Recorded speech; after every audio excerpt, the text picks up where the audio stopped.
चलिए आज बहुत दिनों के बाद वीडियो शूट कर रहे हैं।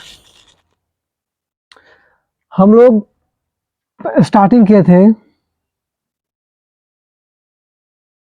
इलेक्ट्रोस्टैटिक्स, जो पहला यूनिट है, यूनिट 1 है।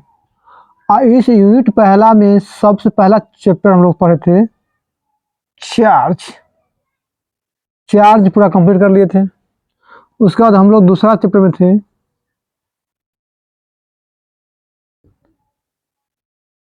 Coulomb's law. इस कूलम्ब्स लॉ में हम लोग इसको प्रूफ कर लिए थे वेक्टर फॉर्म में और स्केलर फॉर्म में। उसके बाद हम लोग परमिटिविटी जान लिए थे, विद्युतशीलता। निर्वात में अगर बल लगता है तो निर्वात में कितना बल लगता है और किसी माध्यम में कितना बल लगता है, और दोनों में हम रिलेशन भी जान लिए थे। जो रिलेशन निकला था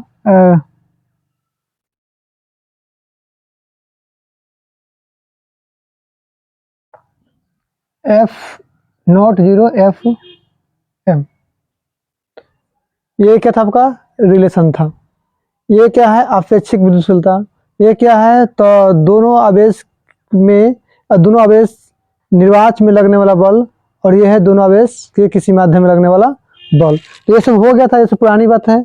आज हम लोग नया बात सीखते हैं कि बिजली कैसे करता है, बिजली कैसे करता है। आपको बोर्ड ऑफ व्यू से, बोर्ड में जो पूछता है एग्जाम में, तो हो गया कि कूलम्ब्स लॉ वेक्टर फॉर्म या स्केलर फॉर्म में, या दोनों में क्या रिलेशन, किसी दो आवेशित कणों के बीच किसी माध्यम में और निर्वात में लगने वाला बल के बीच संबंध। तो ये भी हो गया था, ये भी हो गया था। तो बोर्ड के एग्जाम जो व्यू से हो गया है, जो बोर्ड में पूछता है एग्जाम, जो बोर्ड के एग्जाम जो पूछता है वो तो हो गया है। अब हम लोग कुछ बेसिक नॉलेज के बारे में जान लेते हैं। सबसे पहला आता है कि बिजली कड़कने का नियम। बिजली क्यों कड़कता है? हम लोग तो जानते हैं कि गाँव घर में सुनबो करते हैं कि बिजली क्यों कड़कता है, और बिजली कड़कता है तो ठंड का सोना गिरता है। ये सब ऐसा कोई बात नहीं है, वो सब अफवाह है। तो आज हम जानते हैं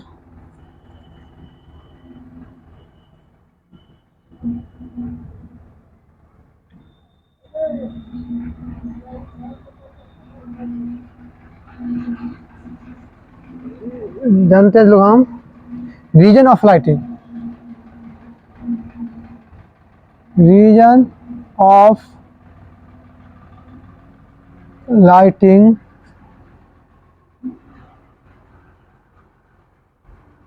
बिजली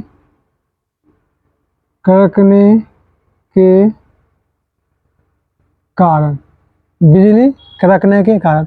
तो आज स्टार्टिंग कर ली है रीजन ऑफ लाइटिंग, बिजली कड़कने के कारण। बिजली क्यों कड़कता है? तो बिजली कड़कने का कारण 3 हुआ। बिजली कड़कने का 3 कारण है। सबसे पहला है इंटरक्लाउड,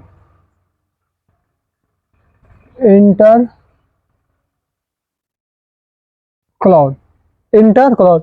अब देखिए इंटरक्लाउड क्या होता है। सो इंटरक्लाउड क्या होता है? तो इंटरक्लाउड होता है, देखिए ये कोई बादल है, ये कोई बादल है, क्लाउड है। चलिए अब ये बादल है, जब इसके नीचे से हवा चलेगा या जब इसके ऊपर से हवा बहेगा, ठीक है, ये क्या है? एयर ब्लोइंग, हवा चल रहा है नीचे से भी और ऊपर से भी।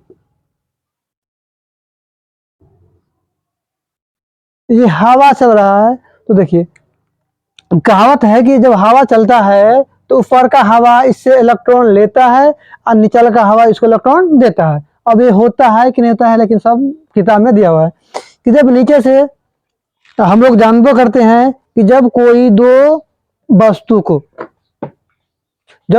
वस्तु को रगड़ेंगे तो एक वस्तु से इलेक्ट्रॉन निकल के दूसरी वस्तु में चला जाएगा, या तो इसमें से निकल के इसमें आ जाए या इसमें से निकल के इसमें आ जाए, जब दोनों को हम रगड़ेंगे। अब जिसमें से इलेक्ट्रॉन निकला वो पॉजिटिव और जिसमें गया वो निगेटिव। तो जब ये बादल है, क्लाउड है और नीचे से हवा बह रहा है, जब दोनों घर्षण करेगा, दोनों क्या करेगा? जब दोनों घर्षण करेगा तो घर्षण करने के दौरान एयर से इलेक्ट्रॉन निकल के और इसमें चला जाएगा बादल में। तो यहाँ से इलेक्ट्रॉन निकलेगा और इसमें पहुंच जाएगा। तो दिक्कत यहाँ से निकल के इसमें चला जाएगा। और जब इलेक्ट्रॉन इसमें जाएगा तो आप लोग बेखूबी जानते हैं कि क्या हो जाएगा, निगेटिव चार्ज। क्या हो जाएगा, ये निगेटिव चार्ज। अब इलेक्ट्रॉन क्या होगा, यहाँ पे आएगा तो ये छिड़ियाएगा ऊपर की ओर, इलेक्ट्रॉन ऊपर से नीचे से ऊपर जाएगा। अब नीचे से ऊपर जाने का मतलब हुआ, कब जाता है इलेक्ट्रॉन निगेटिव से पॉजिटिव जाता है। जब इलेक्ट्रॉन ऐसे आ रहा है, इसका मतलब क्या है कि इधर निगेटिव है तो इधर पॉजिटिव हो। अब ये है नहीं, ये बादल क्या था, जीरो, इसमें कोई चार्ज नहीं था। जब ये हवा में रगड़ा गया तो हवा से इलेक्ट्रॉन इसको मिला, क्लाउड में गया। अब इलेक्ट्रॉन हवा से इसमें गया तो ये क्या होगा, निगेटिव। और जब ये निगेटिव है तो इलेक्ट्रॉन क्या जाएगा, ऊपर जाएगा, इलेक्ट्रॉन ऊपर। अगर इलेक्ट्रॉन ऊपर जाएगा, इसका मतलब क्या है कि इधर पॉजिटिव निगेटिव है तो ऊपर क्या होगा, पॉजिटिव होगा। इसके तुलना में ये क्या हो जाएगा, पॉजिटिव। क्या जाएगा, पॉजिटिव। जब हवा चल रहा है नीचे से, ये इलेक्ट्रॉन लेता है, तो इसके तुलना में ये निगेटिव और ये क्या हो गया, पॉजिटिव। और जब दोनों टकराएगा, दोनों टकराएगा तो इसी को हम कहते हैं कि बिजली चमका। क्या चमका, बिजली चमका। तो यही प्लस और माइनस दोनों एक ही बादल के अंदर टकराता है, एक ही बादल के अंदर टकराता है, तो इसको हम कहते हैं इंटर क्लाउड। कोई दिक्कत। दूसरा है इंट्रा क्लाउड। इंट्रा क्लाउड में दोनों बादलों के बीच, दो बादलों के बीच, मान लीजिए कि ये घटना यहाँ पे घटा होगा। अब ये घटना पे घटा होगा तो क्या आ जाएगा, निगेटिव, निगेटिव और पॉजिटिव। अब ये क्या है, अभी न्यूट्रल है, ये क्या है, क्लाउड। अब ये क्या है, अभी न्यूट्रल है, जीरो है, न्यूट्रल है। लेकिन ध्यान दीजिए, जब न्यूट्रल है और जब कोई आवेशित कण के बीच में कोई वस्तु लाते हैं तो वो भी प्रेरण के द्वारा आवेशित होता है, ये तो कंफर्म है ना। आवेश करने के क्या था, आवेशन के चार विधि था। तो फर्स्ट में था घर्षण, तो यहाँ घर्षण हो गया, घर्षण कारण हो गया। अब इस घर्षण के कारण इसके नजदीक जो भी वस्तु आएगा तो ये क्या करेगा, पॉजिटिव इधर आ जाएगा, निगेटिव इधर शिफ्ट हो जाएगा। तो ये ऐसा बन जाएगा, देखिए कैसा बन जाएगा, ये इसको ऐसे मान लीजिए, plus plus plus plus, minus minus minus, या तो इधर माइनस या इधर प्लस, इसी को लिख दिए हैं।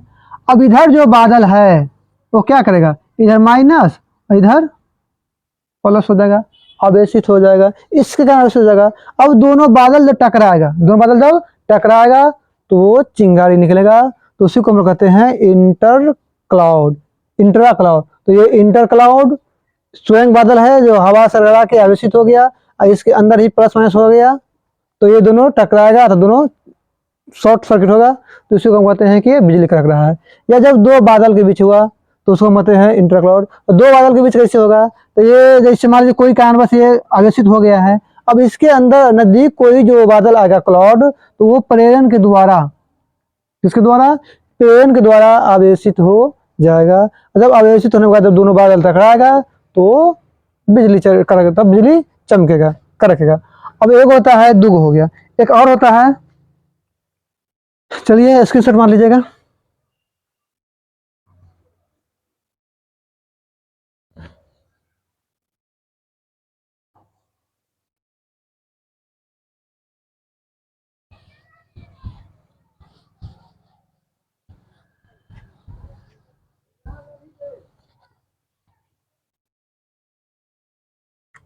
अब है तीसरा है between earth and cloud. Between earth and cloud, मान लीजिए आपका क्या है, अर्थ है और ये क्या है। जब ये बादल ज्यादा ठंडा हो जाएगा, जब बादल ये ज्यादा ठंडा हो जाएगा, हाई ठंडा हो जाएगा, बर्फ जो बनता है जब ज्यादा ठंडा हो जाएगा तो इससे इलेक्ट्रॉन आना स्टार्ट हो जाएगा एयर के द्वारा। जब ये ज्यादा ठंडा हो जाएगा तो दोनों के बीच होता है high potential difference, high potential difference. तो दोनों के बीच कितना हो गया, हाई पोटेंशियल डिफरेंस हो जाएगा। तो ये जो इलेक्ट्रॉन है वो एयर के द्वारा नीचे आने लगता है पृथ्वी पर, एयर के द्वारा नीचे पृथ्वी आने लगता है। और जब इस एरिया पर कोई पेड़ पौधा हो या कोई आदमी हो तो उसका जो बाल है रुआ, वो देखिए सबको पता है कि प्लस और माइनस क्या करता है, अट्रैक्शन, क्या करता है, अट्रैक्शन। अब ये नेगेटिव है, ये पॉजिटिव होगा तो इसको ऊपर में ही खींचेगा, इसको ऊपर में ही खींचेगा। तो जब बिजली ठनकता है तो उस समय दिखेगा कि आपके जो रुआ है या पेड़ पौधे के पत्ते ऊपर की ओर भागने लगते हैं। क्यों भागने लगते हैं, ये नेगेटिव है और ये पॉजिटिव है तो इसको ऊपर खींचने लगता है। ऐसा क्या होता है, जब बादल अत्यधिक ठंडा हो जाता है तो एयर के द्वारा ही वो ग्राउंड पे इलेक्ट्रॉन आना स्टार्ट हो जाता है, क्योंकि हाई पोटेंशियल डिफरेंस होता है दोनों के बीच। तो दोनों के बीच इतना हाई पोटेंशियल डिफरेंस है कि इलेक्ट्रॉन हवा के द्वारा ये धरती पे आने लगता है, और धरती पे जितना भी पेड़ पौधा हो, आवेशित कण हो, वो ऊपर की ओर खड़ा हो जाता है।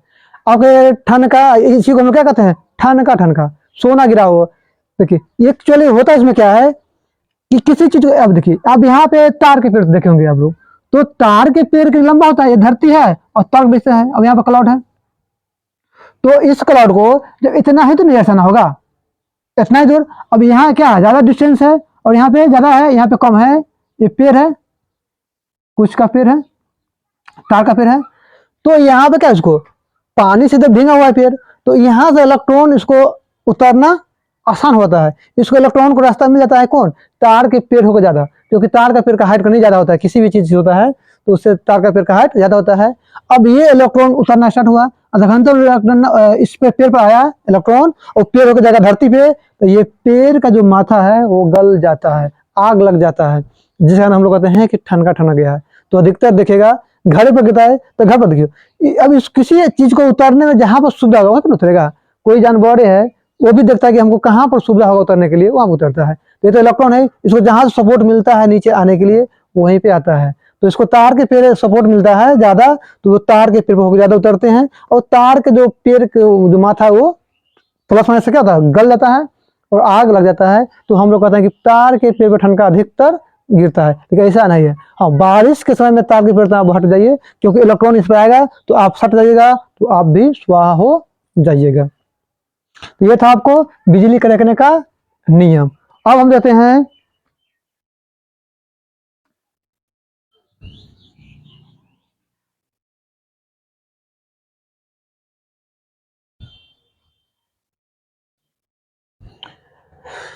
तो ये था आपको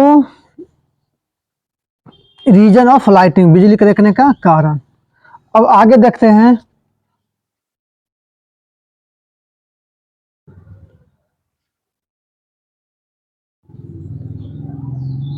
इक्विलिब्रियम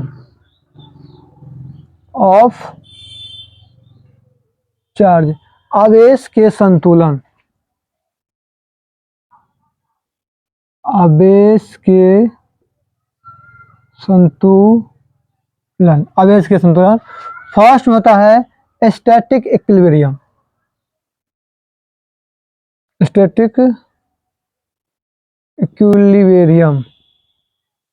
देखिए अब स्टैटिक इक्विलिब्रियम क्या होता है, इसमें स्टैटिक इक्विलिब्रियम मतलब हुआ कि मान लीजिए कोई वस्तु है, कोई वस्तु है, इस वस्तु का भी क्या है, जीरो है, वस्तु का भी क्या है, जीरो है, एकदम रेस्ट में है।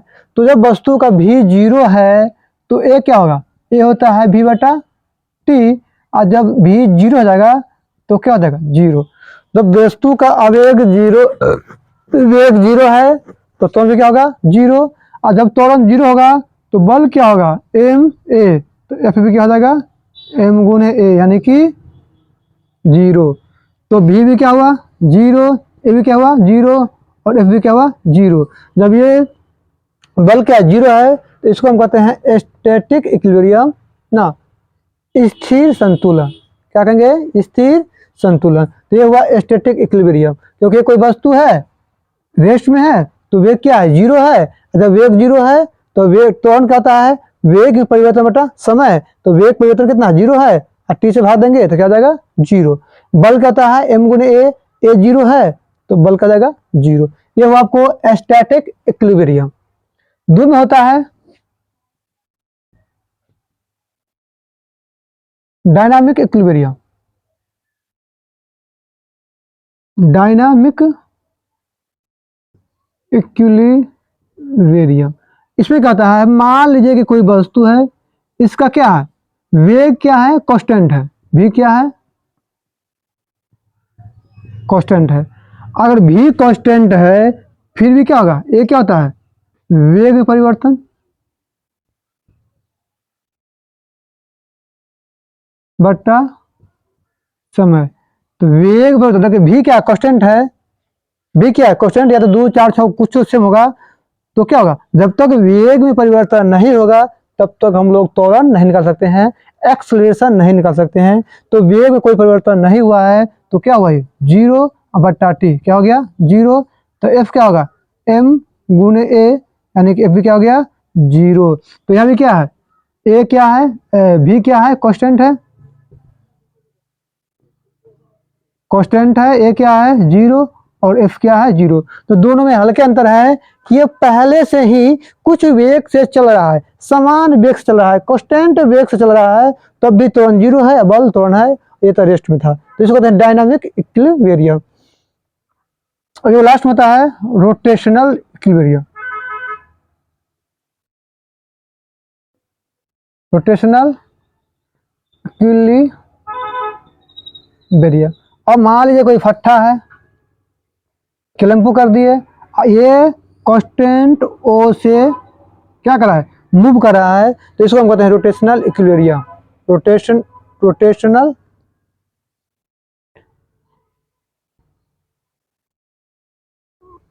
Rotational equilibrium. ये कोई फट्टा है और इसमें बीच में किल है और इसको हम एगो कांस्टेंट ओमेगा से इसको हम घुमा रहे हैं, तो ये रोटेशनल इक्विलिब्रियम। तीनों में वो कॉमन होता है, तीनों में होता है वो कॉमन स्टेबल इक्विलिब्रियम।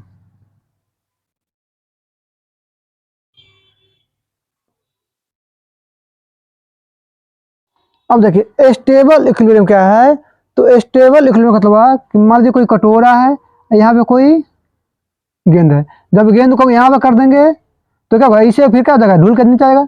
जब कटोरा है इसको हम इस तरफ या इस तरफ विस्थापित कर दे तो ये धीरे धीरे यहीं पे आ जाएगा। अगर ये निर्वाच में रहेगा तो हमेशा इसे इसे हिलता रहेगा, आगे पीछे, हमेशा आगे पीछे आगे पीछे आगे पीछे होता रहेगा। कब, जब ये निर्वाच में रहेगा। जब ये यहाँ पे यह रहेगा तो होते होते जहाँ पे था वहीं पे आ जाएगा। तो इसको हम कहते हैं स्टेबल इक्विलिब्रियम। क्या कहेंगे इसको, स्टेबल इक्विलिब्रियम। जब ये कटोरा है, अब इस कटोरा में कोई गेंद है, कुछ मान लीजिए गेंद है, इसको उठा के यहाँ पर रख दिए, वो धीरे धीरे धीरे धीरे फिर वहीं पे आ जाएगा। अगर ये निर्वाच में रहेगा तो जहाँ से छोड़ देंगे वहां से आगे पीछे होता रहेगा। तो इस कंडीशन को हम कहते हैं स्टेबल इक्विलिब्रियम। एक और होता है दो में अनस्टेबल। स्टेबल है, एक होता है अनस्टेबल इक्विलिब्रियम। इसका मतलब हुआ, देखिए कटोरा है और इसको यहाँ पर है, इसको किधरों हम विस्थापित कर देंगे तो वो फुर हो जाएगा। ये कटोरा के जस्ट उल्टा देंगे, अब यहाँ से या तो इधर या उधर विस्थापित कर दे तो ये फुर हो जाएगा, फिर यहाँ नहीं आएगा। तो इसको हम कहते हैं अनस्टेबल इक्विलिब्रियम।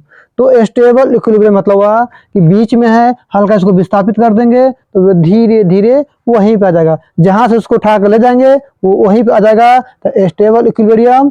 और हल्का इसको उठा देंगे तो ये उस जगह को हमेशा के लिए छोड़ देगा, तो अनस्टेबल इक्विलिब्रियम। ये जो दोनों है ये तीनों में होगा, इसमें भी होगा, स्टैटिक इक्विलिब्रियम में होगा स्टेबल इक्विलिब्रियम और अनस्टेबल, इसमें भी होगा स्टेबल और अनस्टेबल, और इसमें भी होगा स्टेबल और अनस्टेबल। तो हो गया तो इक्विलिब्रियम ऑफ चार्ज, अब इसके संतुलन। अब मिटाते हैं।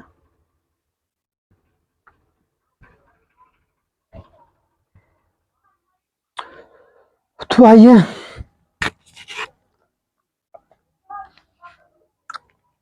फर्स्ट में देख लेते हैं।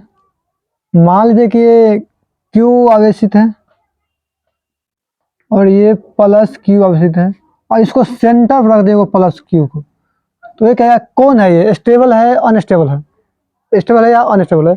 तो ध्यान दीजिए, अगर ये सेंटर पर है, दोनों सेम आवेशित है, ये कुछ भी हो उससे हमको मतलब नहीं है, लेकिन देखिए ये दोनों प्लस प्लस क्या होगा, इसको इधर धक लेगा, ये इसको इधर धक लेगा, तो यहाँ पर क्या जाएगा, एफ नेट का जाएगा 0, क्योंकि दोनों सेम है, दोनों का जब प्लस प्लस तो क्या होगा, ये इसको अट्रैक्शन करेगा, ये भी इसको अट्रैक्शन करेगा। और जब दोनों सेम आवेश है, दोनों सेम आवेश है, तो ये इसको इधर रख लेगा और ये इसको रख लेगा, तो ये वस्तु किधरों नहीं जाएगा, नहीं जाएगा। तो इस केस को हम कहते हैं स्टेबल इक्विलिब्रियम, स्टेबल इक्विलिब्रियम, क्योंकि एफ नेट यहाँ पर 0 हो गया। क्यों 0 हो गया, तो जितना बल ये लगाएगा उतना ही बल ये इसको लगेगा।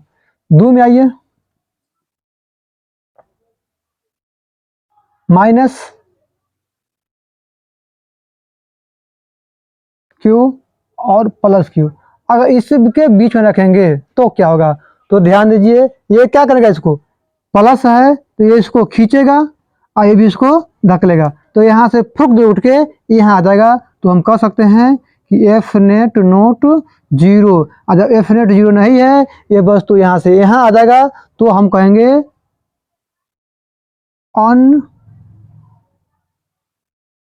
Unstable equilibrium, unstable equilibrium. ये निगेटिव है और ये पॉजिटिव है, तो ये भी इसको धकेल देगा, ये भी इसको खींच लेगा, तो हम कहेंगे एफ नेट 0 नहीं है, अनस्टेबल इक्विलिब्रियम है। अब आगे देखिए, 3 देखिए, मान लीजिए कि ये Q1 आवेश है और ये Q2 है, और Q1 बड़ा है Q2 से, Q1 है और ये Q2 है, Q1 बड़ा है Q2 से, कोई दिक्कत, तो वस्तु अगर यहाँ इस बीच सेंटर पर रख दे तो क्या होगा, ये सिंपल है, ये बड़ा है, ये ज़्यादा बल इसको लगा देगा, और ये कम है तो इधर कम लगेगा, तो यहाँ भी जो होगा वो एफ नेट 0 नहीं होगा, और जब एफ नेट 0 नहीं होगा तो हम कहेंगे अनस्टेबल इक्विलिब्रियम है। क्यों हुआ, क्योंकि ये बड़ा आवेश है, ये छोटा है, ये बड़ा हो जाएगा, बड़ा ज़्यादा बल लगेगा, और ये कम, ये इसको उधर धकेल देगा, तो ये क्या हो जाएगा, एफ नेट 0 नहीं होगा, तो इसको हम कहेंगे अनस्टेबल इक्विलिब्रियम, अनस्टेबल इक्विलिब्रियम। अब अगला देखिए,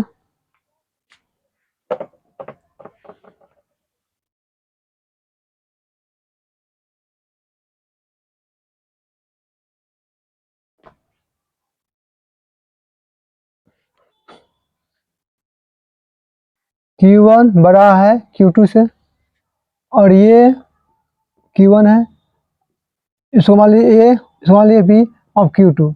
अब कोनो कह दे कि कोई आवेश को कहाँ पे रखे कि स्टेबल इक्विलिब्रियम हो जाए, A में रखेंगे कि B में रखेंगे, तो Q1 बड़ा है और Q2 छोटा है, तो हम बस थर्ड पार्टिकल आवेश को, तीसरा आवेशित कण को कहाँ रखे, A में रखे कि B में रखे, कि वे स्टेबल इक्विलिब्रियम हो जाए। तो देखिए, ये बड़ा है, इसमें रखेंगे तो ये आराम से वो धकेल देगा, और इसमें रखेंगे तो हो सकता है कि दूरी बढ़ा तो बल कम जाएगा, और इसका दूरी कमा है तो बल बढ़ जाएगा, तो ये हो सकता है एफ नेट 0 स्टेबल इक्विलिब्रियम में। तो हम जब Q1 बड़ा है, अब ये देखिए, अब ये कन्फर्म नहीं है, लेकिन हम कह दिए हैं कि या तो ए या बी में रखना है, तो क्लियर है, या तो ए में या बी में ना, कहीं कहीं एफ नेट 0 होगा। अब क्यों 0 होगा, तो यहाँ से डिस्टेंस बढ़ा है तो बॉल कम जाएगा, और ये डिस्टेंस कम गया है तो बॉल बढ़ जाएगा। और यहाँ पे देंगे थे तो पॉसिबल ना है, ये इतना ना कसका बल लगाएगा कि बेचारा रोक नहीं पाएगा, ये उठा के यहाँ पर रख देगा। जब यहाँ पर रखेंगे तो ये हो जाएगा अनस्टेबल इक्विलिब्रियम, इसलिए बी में रखना सही है।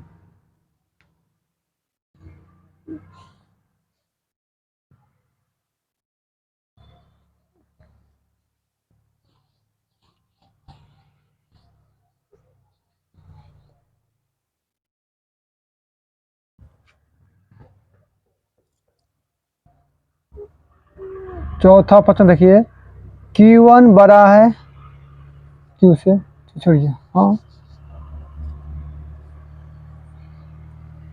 यार छोड़िए, एगो माइनस Q1 है, एगो प्लस Q2 है। अब आवेशित अगर यहाँ पर कोई वस्तु को रख दिए तो क्या होगा, देखिए ध्यान दीजिए, या Q1 छोटा है Q2। अब ये बड़ा है तो इसको इतना कस के धकेल देगा, ये इसको खींच लेगा। अगर यहाँ पे देंगे, हमको F0 करना है, स्टेबल में रखना है। तो ये Q1 है और ये Q है, ये छोटा है ये बड़ा है, ये छोटा है और ये बड़ा है। ये निगेट अगर यहाँ पे हम रखेंगे तो थर्ड पार्टिकल को हम कहाँ रखेंगे कि F0 हो जाए। थर्ड पार्टिकल थर्ड आवेशित कण को कहाँ रखे कि 0 हो जाए। तो ये Q1 निगेटिव है, यहाँ पे रखेंगे तो ये ज़्यादा है, इसको कस के बल लगाएगा और ये तो होगा नहीं। अगर यहाँ पर रखेंगे तो ये इसको धकेल देगा, ये इसको खींच नहीं पाएगा, ये भी जरूरी नहीं है। अगर यहाँ पे रखते हैं, यहाँ पे रखते हैं तो क्या होगा, ये इतना बड़ा है कि इसको धकेल देगा और ये खींच नहीं पाएगा। तो इस कंडीशन में no place, there is no place in third particle. इस परिस्थिति में कोई जगह नहीं है जो F0 क्या हो जाए 0। कोई दिक्कत है बोलिए। तो यहाँ पे कोई जगह नहीं है।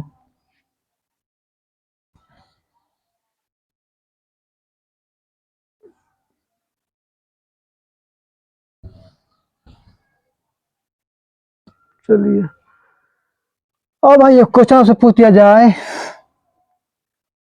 तो Q आवेश है, एक Q आवेश है और एक Q आवेश है, ठीक है। तीन को कह दिया जाए कि दो आवेशित कणों के बीच, दो बराबर आवेशित कणों के बीच, दो बराबर आवेशित कणों के बीच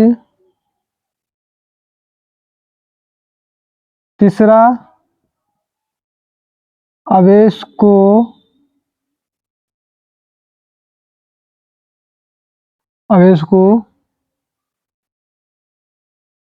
को बीच में रखकर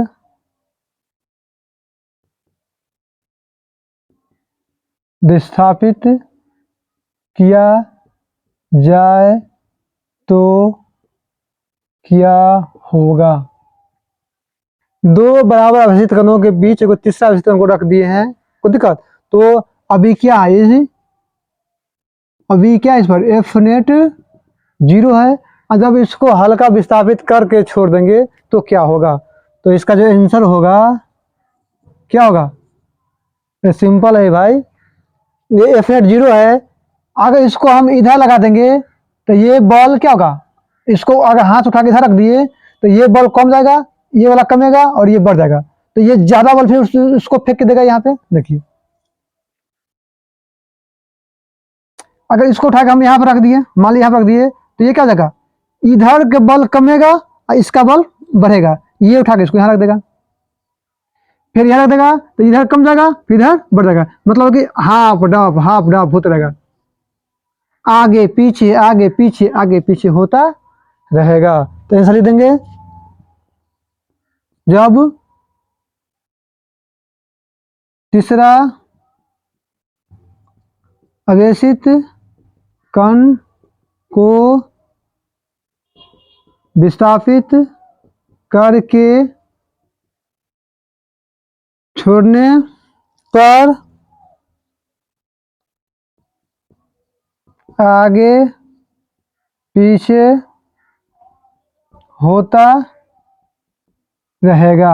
अब ये निर्वाच में रहेगा तो आगे पीछे होता रहेगा, और जब एयर में है तो धीरे धीरे हुए फिर अपना जगह पे पहुंच जाएगा। तो समझ गए ना, जब दो आवेशित कण, ये क्या था स्टेबल इक्विलिब्रियम में, जब हल्का इसको विस्थापित छोड़ दिए तो ये आगे पीछे क्यों हुआ, तो ये आवेशित है, ये भी आवेशित है। ये यहाँ पर क्या था, F0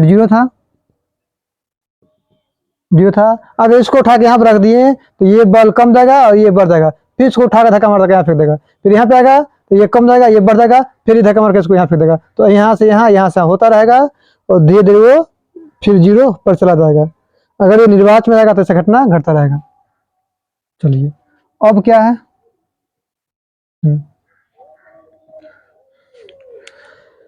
तो लिख लीजिए, अब मिटाते हैं।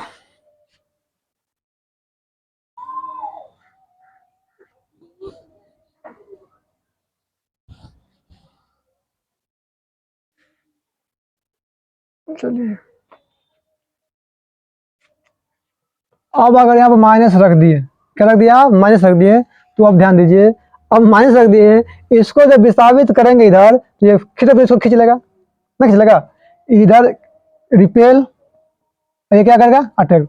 इसको हल्को डोला देंगे या तो कहीं भी रखेंगे बीच में तो इसको खींच लेगा, नहीं ये भी खींचेगा ना इसको, सॉरी माइनस है तो अगर ये प्लस है, अरे वो प्लस है तो ये भी इसको खींचेगा और इसको ये भी खींचेगा ना।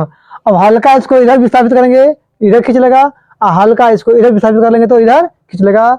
जब इसको लंबवत आगे पीछे कर दे विस्थापित, अब इसको ऊपर नीचे दोनों आवेशित कणों के बीच मिलाने वाले तीसरे ऋण आवेशित कण को, जब दो आवेशित कण के बीच तीसरा ऋण आवेशित कण को दोनों के मिलाने वाले रेखा के लंबवत विस्थापित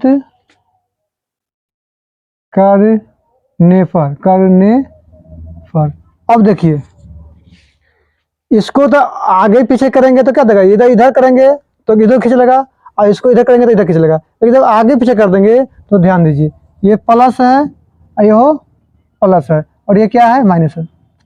जब इसको हम यहाँ पे रख देंगे तो इसको ये भी खींचेगा और इसको ये भी खींचेगा, देखो अब ये दोनों खींचेगा तो एक उठा के इसको फेंक देगा यहाँ पे, तब ये भी खींचेगा और ये भी खींचेगा, तो ये यहाँ से यहाँ, यहाँ से यहाँ होता रहेगा, लंबवत होता रहेगा। लेकिन जब इसको आगे पीछे विस्थापित कर देंगे तो ये खींच लेगा, इधर करेंगे तो इधर खींच लेगा, और इधर करेंगे तो इधर खींच लेगा, तो ये आगे पीछे यहाँ पे होता रहेगा। तो आंसर इसका हो गया, जब तीसरा आवेशित कण को दोनों के मिलाने वाली सरल रेखा के लंबवत विस्थापन करने पर तीसरा लंबवत विस्थापित करने पर दोनों आवेशित विस्थापित करने पर, लंबवत विस्थापित करने पर मिलाने वाली सरल रेखा के लंबवत ऊपर नीचे, ऊपर नीचे करता रहेगा। तो ये था, इससे पहले क्या था कि ये आवेशित रहता तो इसको आगे पीछे करके छोड़ देंगे तो वो हमेशा आगे पीछे इसी से हिलता रहेगा, जैसे घड़ी उड़ी में है हमेशा इसे होता था, पेंडुलम होता रहता है। लेकिन जब ये निगेटिव रहता तो इधर कर देंगे तो खींच लेगा, तो इसे नेगेटिव क्या करेंगे, नीचे पर कर देंगे, नीचा या ऊपर कर देंगे तो ये नीचे ऊपर करता रहेगा। तो जब तीसरा आवेशित कण को दोनों को मिलाने वाली सरल रेखा के लंबवत विस्थापन करने पर मिलाने वाली सरल रेखा के लंबवत ऊपर नीचे करता रहेगा, ऊपर नीचे करता रहेगा।